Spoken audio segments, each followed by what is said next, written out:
स्वागत है आप सभी का हमारे साथ इस खास वीडियो में, जिसमें हम बात करने जा रहे हैं मिथुन राशि के लिए वीकली राशिफल, साप्ताहिक राशिफल 10 अगस्त से लेकर और 16 अगस्त तक हम यहाँ बात करेंगे। देखिए, जो मिथुन राशि है आपके लॉर्ड बुध हैं और 5 तारीख को ये बदले हैं, कर्क में प्रवेश कर लिया है। इस वीक की अगर हम बात करें 10 से लेकर 16 की, तो यहाँ पर गुरु जो है वो उदय होने वाले हैं। और अगर हम मिथुन राशि की बात करें तो आपके लिए ही बहुत ज्यादा शुभ परिणाम ये देने वाले हैं। आपके धन भाव में स्थित हैं गुरु, और किसी भी वजह से जो लंबे समय से कार्य रुक रहे थे, धन रुक रुक के आ रहा था, शुभ कार्य नहीं हो रहे थे, उन सब में उच्च के गुरु अब आपका साथ देंगे। उच्च के गुरु आपके धन भाव, कुटुंब भाव में बैठे हुए हैं और ऐसी स्थिति में लाभकारी आपके लिए रहने वाले हैं, यानी परिवार का भी पूरा साथ मिलेगा। धन की स्थिति बेहतर होगी और बुध इस समय गुरु और सूर्य के साथ हैं, बुधादित्य योग बना हुआ है।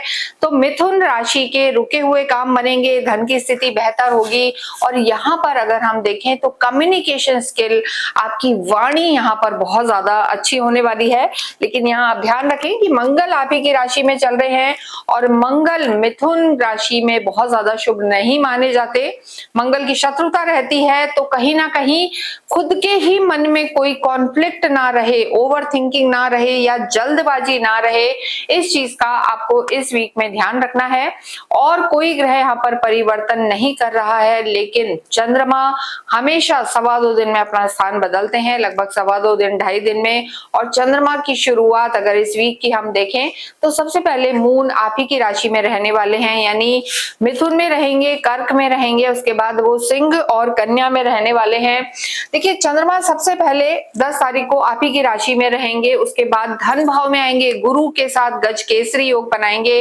तो ये स्थिति आपके लिए बेहद लाभकारी है, यानी 11-12 अगस्त आपके लिए बेहद लाभकारी रहेगी। और वीक के एंड की अगर हम बात करें, यानी लास्ट के जो 2 दिन है 15-16 तारीख, वहां आपको थोड़ी सी सावधानी रखनी है, क्योंकि नीच के शुक्र आपके बैठे हुए हैं सुख भाव में और यहाँ पर चंद्रमा भी आ जाएंगे। शुक्र और चंद्रमा चौथे भाव में, चंद्रमा का चौथे भाव में होना बहुत ज्यादा शुभ परिणाम नहीं देता। तो 15-16 अगस्त को आपको अपने स्वास्थ्य का ध्यान रखना है, अपने माता के स्वास्थ्य का ध्यान देना है, क्योंकि यहाँ पर चंद्रमा दृष्टि देंगे शनि पर। तो ऐसी स्थिति में कार्य क्षेत्र में भी 15-16 तारीख को आपको संभाल कर रहना है, स्वास्थ्य का ध्यान रखना है। अगर हम यहाँ बात करें मिथुन राशि के लिए, तो देखिए बुध आपके लॉर्ड हैं। करियर की जब बात करते हैं तो 10th हाउस देखा जाता है, और शनि जो कर्मों के देवता हैं आपके 10वें भाव यानी कर्म क्षेत्र में ही विराजमान है।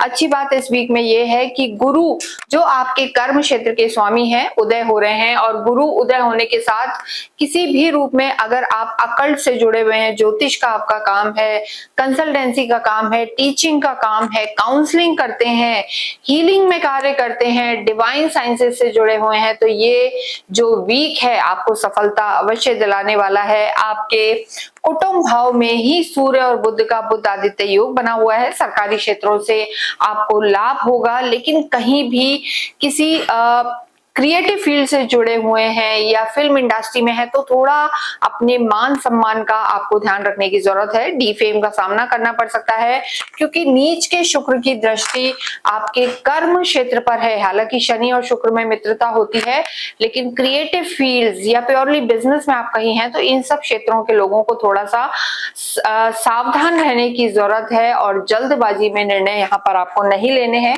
कंस्ट्रक्शन का काम करते हैं, मैन्युफैक्चरिंग से जुड़े हुए हैं, ह्यूमन रिसोर्स से डायरेक्टली जुड़े हुए हैं, तो भी यहाँ पर सब कुछ अच्छा रहने वाला है। यहाँ पर वाणी आपकी बहुत अट्रैक्टिव हो जाएगी, कम्युनिकेशन स्किल आपका बेहतर होगा, फाइनेंस भी यहाँ पर बेहतर होगा। लेकिन जो डेट्स हमने बताई हैं, यानी 15-16 तारीख को यहाँ पर मिथुन राशि, मिथुन लगन को थोड़ा सा संभलने की जरूरत है। चंद्रमा आपके चौथे घर में रहेंगे, 4th हाउस में। यहाँ पर आपको कहीं भी नए कार्य में नहीं जाना, इन्वेस्टमेंट नहीं करना, कानूनी दाव पे इससे बच के रहना है। और किसी भी कार्य से रिलेटेड कोई पेपर साइन करते हैं तो आपको सावधानी बरतने की जरूरत है, जल्दबाजी में निर्णय यहाँ पर नहीं लेने हैं। तो 15-16 तारीख को आपको अपने करियर में थोड़ा सा ध्यान रख के चलना है।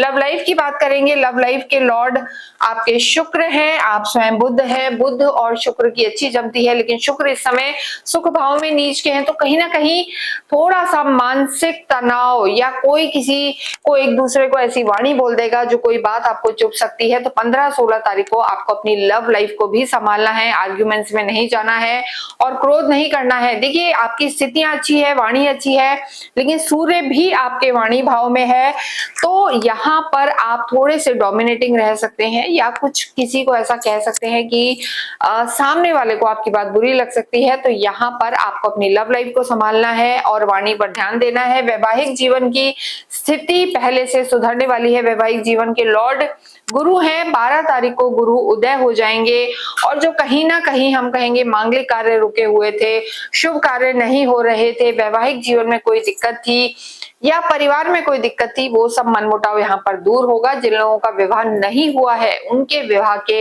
योग बनेंगे, आपसी अंडरस्टैंडिंग बनेगी, धैर्य बनेगा। लंबे समय से आपके स्पाउस आपको समय नहीं दे पा रहे थे, तो यहाँ वो स्थितियां भी आपकी बेहतर होंगी। मिथुन राशि के लिए हम कहेंगे परिवार का सपोर्ट आपको पूरा मिलने वाला है, लेकिन देखिए मंगल की दृष्टि है, मंगल आप ही की राशि में है और मंगल जब सप्तम को दृष्टि देते हैं या फिर हम कहें कि सप्तम में होते हैं तो मांगलिक दोष, मंगल दोष बन जाता है। तो ऐसी स्थिति में जरूरी नहीं है कि आर्ग्यूमेंट ही हो, आपके स्पाउस बिजी रह सकते हैं। मंगल थोड़े से हम कहते हैं कि एग्रेसिव प्लैनेट होते हैं, अग्नि तत्व का इन्हें हम कहते हैं लॉर्ड माना जाता है, तो ऐसे में एग्रेशन से बचना है और वाद विवाद में नहीं उलझना। तो वैवाहिक जीवन यहाँ पर अच्छा रहने वाला है। धन की स्थिति आपके देखिए जो लॉर्ड है धन भाव के चंद्रमा है, बुधादित्य योग बना हुआ है, गुरु उच्च के आपके धन भाव में ही विराजमान है, तो स्थितियां आपके लिए बेहतर होंगी। धन के वजह से या वाणी की वजह से या किसी मैनेजमेंट की वजह से जो काम रुके हुए थे वो अब पूरे होंगे, धन की स्थिति अच्छी होगी, बैंक बैलेंस बढ़ेगा और मनी रोटेशन भी यहाँ पर अच्छा रहने वाला है। तो ओवरऑल अगर हम धन, फाइनेंस या पैसों का जुड़ना कहें तो मिथुन राशि के लिए समय अच्छा रहने वाला है। इसके साथ अगर हम बात करें आपके स्वास्थ्य की, तो देखिए मंगल का आप ही की राशि में होना यहाँ पर थोड़ा सा सिर दर्द की समस्या रह सकती है, मसल पेन रह सकता है और थोड़ा सा क्रोध आपका बढ़ा हुआ रह सकता है। तो ऐसे में चिड़चिड़ापन यहाँ पर स्वाभाविक है, उस चीज को आपको कंट्रोल करना है। हालांकि सूर्य, बुध और गुरु का आपके दूसरे भाव में होना यहाँ पर आपकी चीजों को बेहतर भी रखेगा, पॉजिटिविटी देगा, लेकिन ब्लड प्रेशर से रिलेटेड कोई दिक्कत आपको परेशान कर सकती है। बॉडी में पेन्स रह सकते हैं, स्पेशली सिर दर्द, माइग्रेन ऐसी समस्याएं दिक्कत दे सकती हैं। विशेषकर 15 और 16 अगस्त को आपको सावधानी बरतने की जरूरत है। अपने स्वास्थ्य में चंद्रमा चौथे घर में रहकर थोड़ी सी बेचैनी, ओवर थिंकिंग आपको दे सकते हैं, तो इस चीज का ध्यान रखें। आध्यात्मिक आप होते हैं और गुरु आपके द्वितीय भाव में उच्च के बैठे हैं, घर में मांगलिक कार्य अवश्य होंगे, पूजा पाठ होगा, धार्मिक यात्राएं होंगी और यहाँ पर दान पुण्य करते भी नजर आएंगे। गुरु का दूसरे भाव में होना यहाँ पर देखिए आपके छठे भाव पर भी देगा, यानी शास्त्रों का अध्ययन, पठन पाठन ये सब यहाँ पर मिथुन राशि वाले करने वाले हैं। तो समय आपका अच्छा है, नई अपॉर्चुनिटीज आपको मिलने वाली हैं, रुके हुए काम भी आपके बनेंगे, विशेषकर कंसल्टेंसी, काउंसलिंग, एक्सपोर्ट इंपोर्ट का काम और विद्या से रिलेटेड चीजों में यहाँ पर आपको सफलता मिलने वाली है। विद्यार्थियों के लिए विशेषकर जो किसी टीचिंग के लिए तैयारी कर रहे हैं, टीचिंग के एग्जाम की, लेक्चरशिप और इस तरीके के एग्जाम आप फाइट कर रहे हैं, गवर्नमेंट से रिलेटेड कोई एग्जाम फाइट कर रहे हैं, तो आपको सफलता जरूर मिलेगी। लेकिन वीक के एंड में 15-16 तारीख को थोड़ा सा आपका डिस्ट्रैक्शन यहाँ पर नजर आ रहा है, तो वहां आपको ध्यान देना है। और देखिए मंगल की चौथी दृष्टि नीच के शुक्र पर है, तो जल्दबाजी में किसी दोस्त के कहने पर या संगति का जो हम कहेंगे विद्यार्थियों को ध्यान देना है और गलत चीजों में नहीं पड़ना और क्रोध भी नहीं करना। अगर ये सब चीजें आप फॉलो करते हैं, बड़े बुजुर्गों का कहना मानते हैं और पूजा पाठ करते हैं, तो ये वीक पूरा ही आपका अच्छा रहने वाला है। उच्च के गुरु यहाँ आपको सफलता भी दिलाएंगे और कोई भी इंपॉर्टेंट काम, जैसा हमने कहा 15 तारीख से पहले अगर आप कर लेते हैं तो धन धान्य की स्थिति बेहतर रहने रहने वाली है। ओम गंगनपते नमः का जाप करें, ओम बुम बुद्धाय नमः का जाप करें, शिव परिवार की आराधना करें और बुधवार के दिन मंदिर में जाकर अवश्य शमी पत्र के पौधे का दान करें। इससे आपको सफलता अवश्य मिलेगी।